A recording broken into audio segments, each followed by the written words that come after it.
Bonjour à toutes et à tous, bienvenue les amis, salut, j'espère que vous allez bien. Bienvenue sur votre chaîne de News Gaming pour cet épisode 125 des News Gaming qui s'annonce plutôt intéressant. Alors oui, il y a un peu moins de news que l'épisode d'hier, mais vous inquiétez pas, la Gamescom débute tout juste. Du coup, l'actu va s'enflammer comme jamais et on va revenir avec des choses très consistantes et croustillantes très bientôt. Les amis, on démarre tout de suite l'épisode 125. Allez, c'est parti.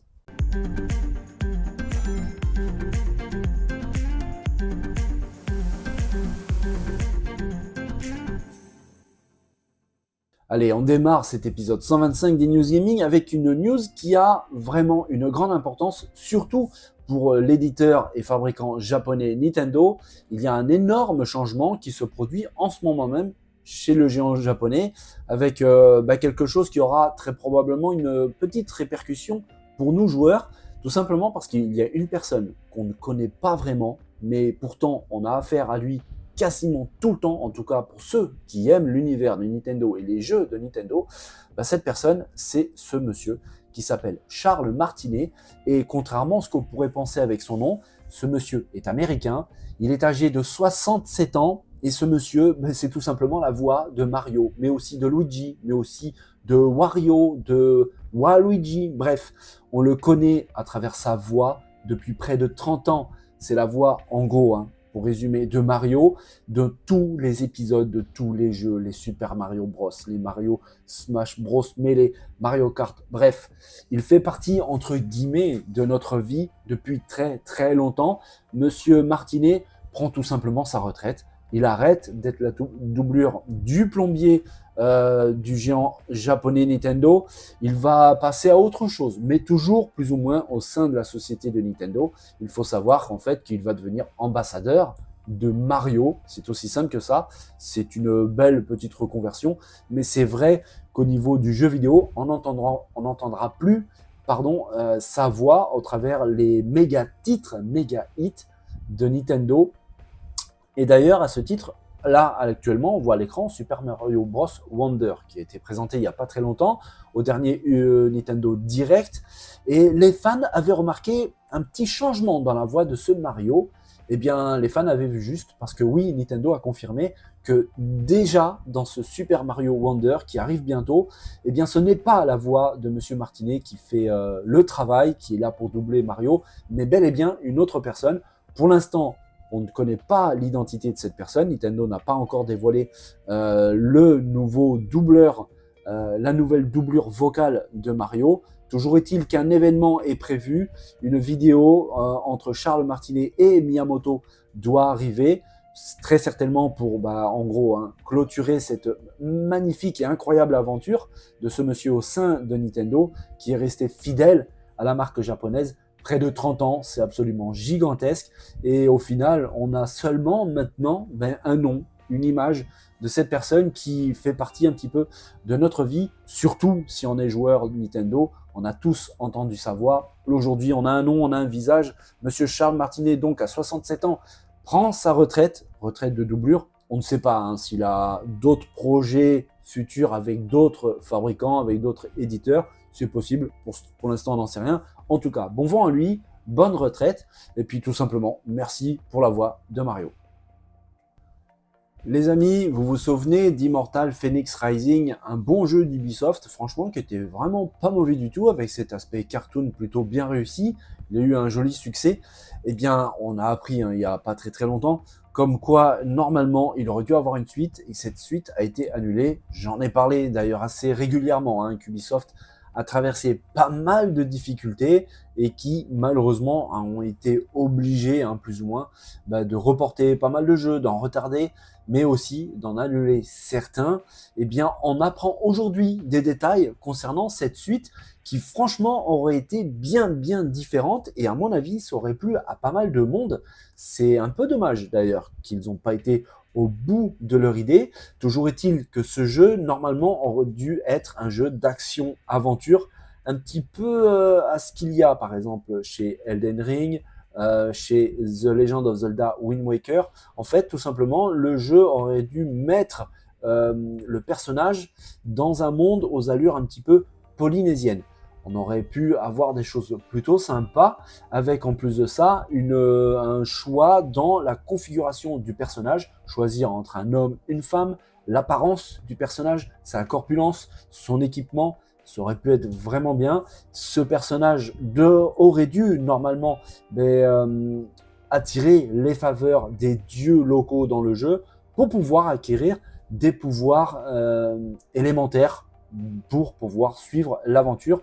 Ça aurait été plutôt bien. On apprend aussi qu'on aurait pu aller librement d'île en île dans le jeu et que les décisions qu'on aurait fait pendant la partie auraient eu pas mal d'impact carrément sur l'apparence, le terrain du jeu, avec des choses qui auraient pu s'éloigner un petit peu des mondes ouverts typiques d'Ubisoft, tout simplement parce qu'en fait, les développeurs avaient tout simplement décidé de limiter les aides, tout ce qui est affichage des points d'intérêt sur les cartes, et tout simplement laisser le joueur se débrouiller, gratter, chercher par lui-même, en suivant par exemple la direction du vent, un petit peu à la manière de Zelda Wind Waker, la direction d'une étoile, la direction aussi des animaux, et c'est tout. Le joueur a été obligé de se débrouiller par lui-même.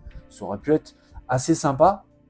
On apprend aussi que la narration aurait été mise de côté. Les développeurs avaient vraiment envie de donner libre cours aux joueurs, et puis ses actions, ses décisions auraient eu beaucoup d'impact sur la suite du scénario, qui aurait eu la possibilité d'être assez changeant suivant nos actions, suivant nos prises de décision pendant le jeu, et aussi l'aspect de cette suite aurait totalement changé.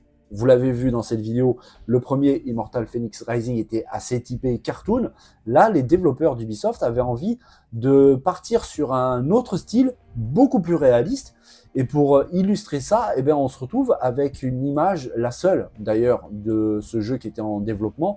Ça aurait été beaucoup plus réaliste. On le voit ici, le personnage qui n'a absolument rien à voir avec un aspect cartoon qui est totalement délaissé. On voit un personnage un peu plus costaud, un peu plus badass, avec des tatouages, un équipement qui semble vraiment pas mal, des pouvoirs aussi.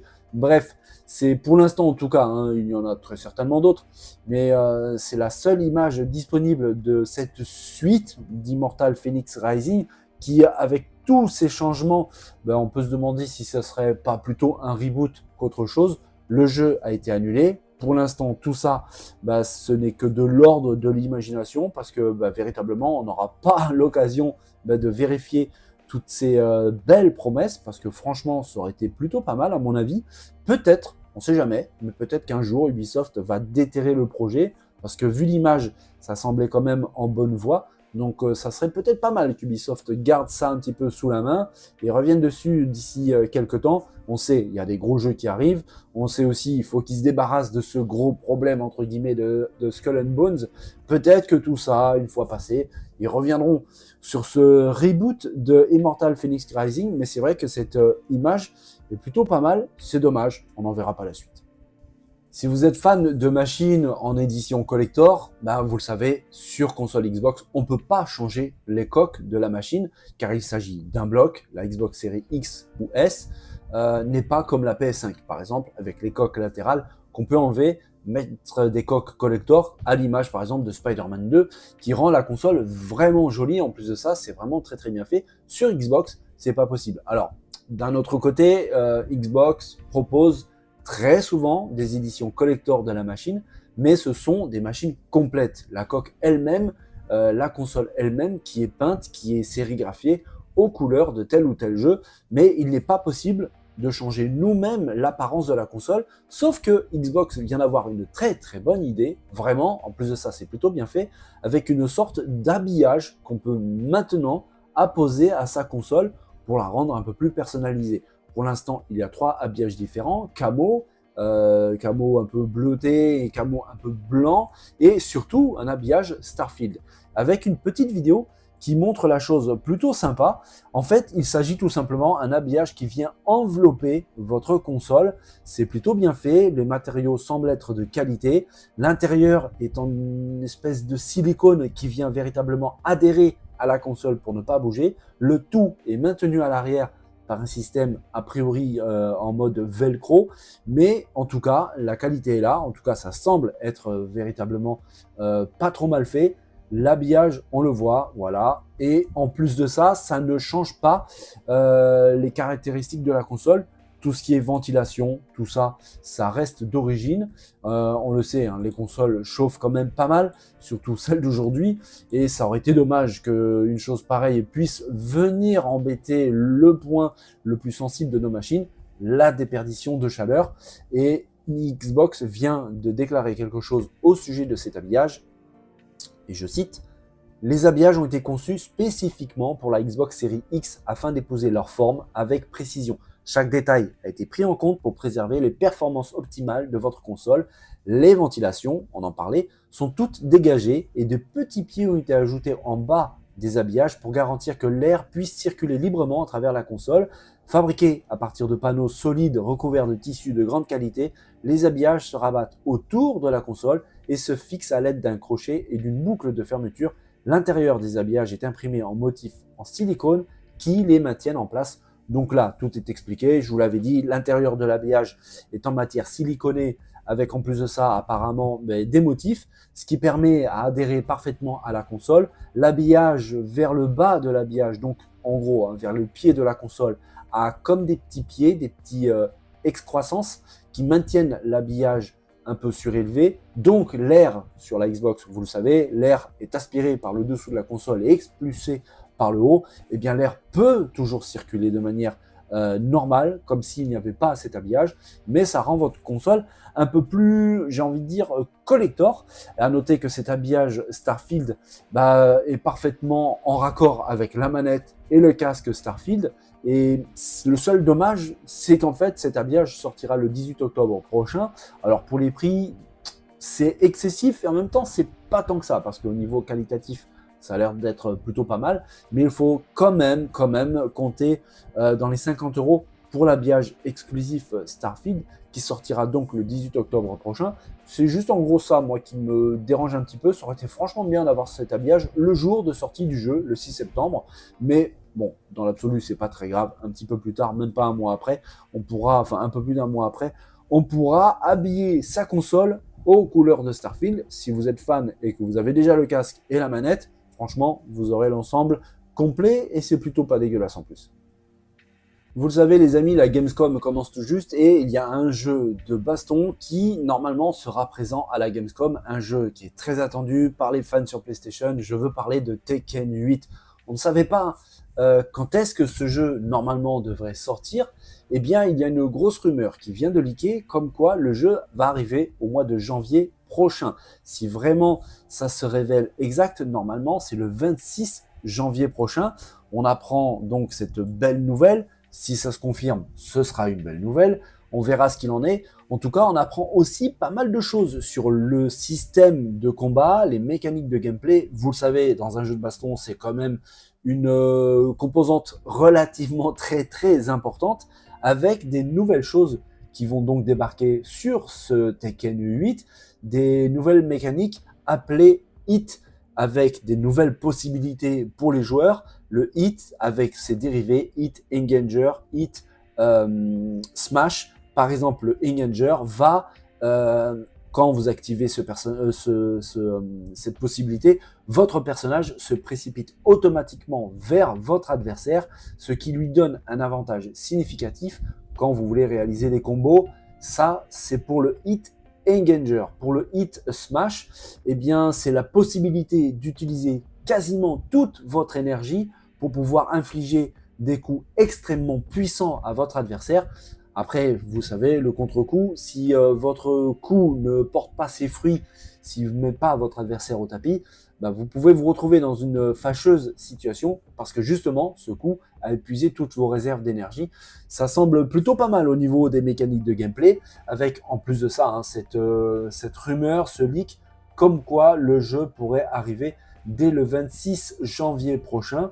On verra vraiment si c'est confirmé, parce que la Gamescom commence tout juste, parce que Tekken 8 sera présent donc à cette Gamescom, et il est très probable que la date officielle de ce jeu sera annoncée. Donc on vérifiera ensemble si le 26 janvier sera vérifié ou pas. On verra ça ensemble. Voilà, c'est tout ce que j'avais à vous dire pour l'épisode du jour des News Gaming. Alors oui, l'actu est un peu plus légère, entre guillemets, même s'il y avait des choses tout de même intéressantes. C'est quand même moins costaud que l'épisode d'hier, véritablement. Mais la Gamescom commence tout juste, donc c'est clair et net que dans les prochains jours, ça va être le feu, ça c'est sûr et certain. Et puis il y a d'autres événements en plus qui arrivent, Nintendo Live, il y a le Tokyo Game Show aussi en préparation. Bref les amis, on n'a pas fini de s'amuser à débattre autour de notre passion commune, le jeu vidéo. Après tout, on est là pour ça, on adore ça, donc tant mieux. J'espère vraiment que cette vidéo vous a plu. Si c'est le cas, vous savez quoi faire, les pouces, les partages, la zone de commentaires. Vous savez à chaque fois combien j'adore vraiment discuter avec vous. C'est toujours un réel plaisir d'échanger sur notre passion commune, le gaming. Alors, je vous attends, on vient discuter tous ensemble sur le jeu vidéo. En attendant, les amis, je vous souhaite à tous une belle et bonne journée. Portez-vous bien. N'oubliez pas de vous amuser, c'est très important. Je vous dis à très vite pour un nouvel épisode des News Gaming. Les amis, bye bye.